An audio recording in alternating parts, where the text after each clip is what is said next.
Bom, mas voltando aqui para o nosso mundo eleições.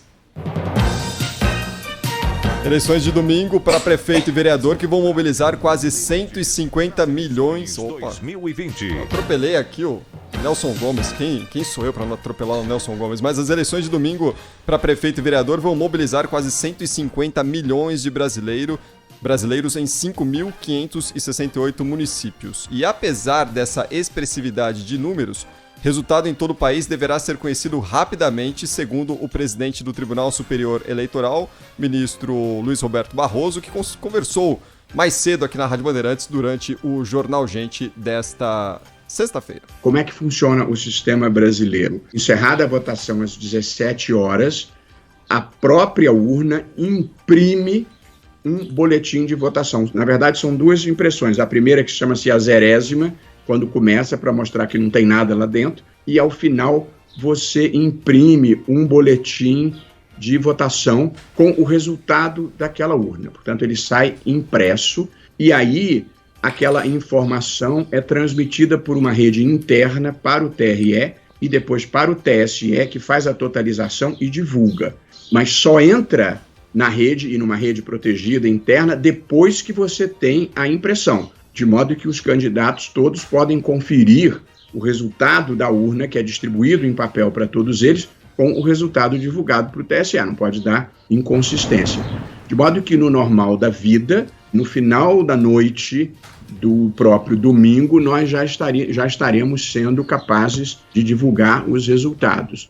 Chamou atenção nos últimos dias uma instabilidade que atingiu o site do TSE, segundo o Luiz Roberto Barroso, já foi corrigida de acordo com o presidente do Tribunal Superior Eleitoral. A falha acabou sendo resultado do temor com ataques cibernéticos que a gente observou na semana passada, principalmente no Superior Tribunal de Justiça. Ele inclusive citou Legião, a música do Legião Urbana, né? Vamos ouvir aqui?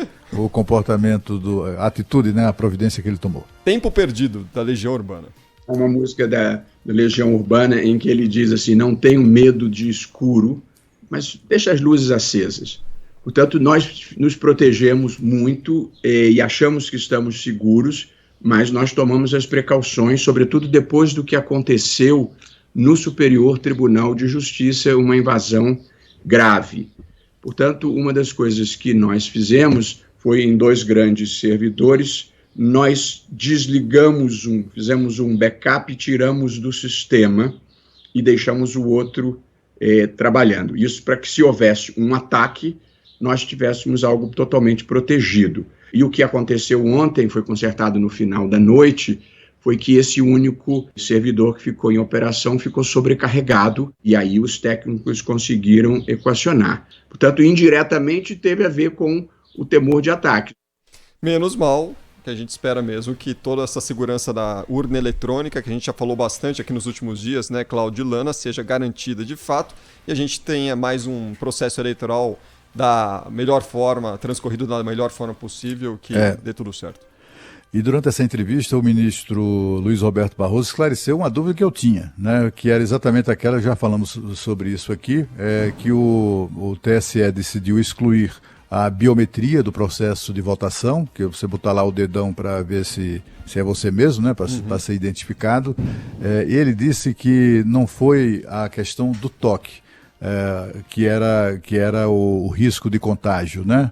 A questão da segurança das pessoas, da saúde das pessoas, foi provocado por outros fatores. Eles averiguaram que somente a identificação por biometria aumenta o tempo de permanência do eleitor na sessão de votação em 70%. É curioso isso, né? Porque a biometria foi criada para dar segurança à identificação do eleitor, mas também para tornar o processo mais rápido.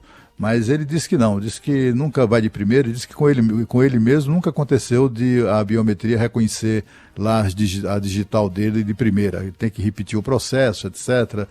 E com isso vai retardando, vai aumentando a presença do eleitor na sessão de votação. Ele disse que essa aglomeração, ainda que pequena, né, essa aglomeração é que é perniciosa do ponto de vista na avaliação da Justiça Eleitoral do ponto de vista da ameaça de contágio. Foi isso. Ele disse, inclusive, que o toque em si constitui das formas de contágio menos frequentes, digamos assim, né? Não que não ocorra, ocorre sim. Se alguém, por exemplo, espirrar num corrimão de escada e você pega naquele corrimão e depois leva a sua mão ao rosto, você tem uma chance de você ser contaminado.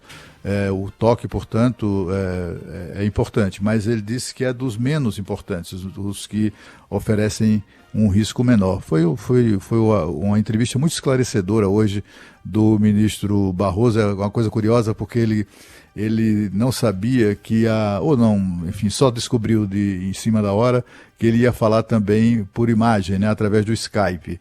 E ele estava sem gravata, estava somente com a camisa social, mas ainda sem gravata. Ele se desculpou 2, 3 vezes pelo fato de estar sem gravata, imagina. Aliás, esse negócio da biometria faz um certo sentido. Você sabe que, Cláudio, Lana, minha mão é muito seca. E eu tenho um problema danado com caixa eletrônico, quando eu tenho que usar as digitais para provar, para abrir alguma coisa. Mesmo o celular aqui, elas não funcionam de primeira. Então tem um certo sentido essa questão sim, porque no meu caso eu ficaria empacado lá. Aí testa o dedinho, testa o dedão, agora passa a mão no cabelo. Eu também muitas vezes enfrentei dificuldade, acho que é natural, mas é um sistema que reforça a identificação, a segurança na identificação dos eleitores. Então, ok, né? A gente fica sem nesse primeiro momento. A gente conversou, eu e o Oineg, para o podcast dessa semana do Jornal da Band, com o Giuseppe Giannini, que é secretário de inteligência lá do Tribunal Superior Eleitoral também, que fala sobre a segurança do processo eleitoral brasileiro. O que surgiu como dúvida para que a gente produzisse esse podcast? A gente acabou de assistir às eleições norte-americanas, aquele processo papel, e vai voto por voto, o voto em papel e o nosso voto eletrônico. Muita gente fala da volta do voto impresso no Brasil, que seria supostamente mais seguro. A gente foi conferir e a conclusão é de que o sistema brasileiro, pelo menos do ponto de vista do TSE, é extremamente seguro. Tem vários processos de checagem e conferência e a tecnologia nunca apresentou nenhum problema. Desde 96 a gente usa a urna eletrônica e nunca, apesar de várias denúncias terem sido feitas, o Ministério Público, que é independente, a Polícia Federal, órgãos externos que são independentes, apuraram todas as denúncias e em quase 25 anos você não tem nada comprovado, realmente tem que dar um voto de confiança. Eu perguntei, mas não dá para colocar aquela impressora? Porque esse é um assunto bem polêmico, né? Uhum. O eleitor vota ali, será que foi computado certo? Não dá para colocar aquela impressora do lado só para a gente conferir? Além de ser caríssimo, tem uma decisão do Supremo Tribunal Federal que já estabeleceu que a regra, que isso aumenta a insegurança para o eleitor, porque fere o seu direito de voto sem declarar. Você tem o direito de não declarar o teu voto, dele ficar mantido em sigilo. Então, pode ameaçar o sigilo do voto, além de que, quando você coloca uma impressora e manda essa impressora com a urna lá para a aldeia indígena, no norte, lá longe, a impressora dava muito mais problema do que a urna. Então, o equipamento auditor falhava mais do que o auditado. Uhum. Não vale a pena. Então, corram lá, ouçam o podcast, porque eu achei muito legal. Tem o outro lado, tem um professor de história, a gente pondera as opiniões, mas dá para votar tranquilo no próximo domingo, porque o sistema brasileiro é seguro e muitos, aliás, eleitores estão dizendo que estão seguros. A gente vai mostrar uma pesquisa do Poder Data Band logo mais às 7h20 da noite.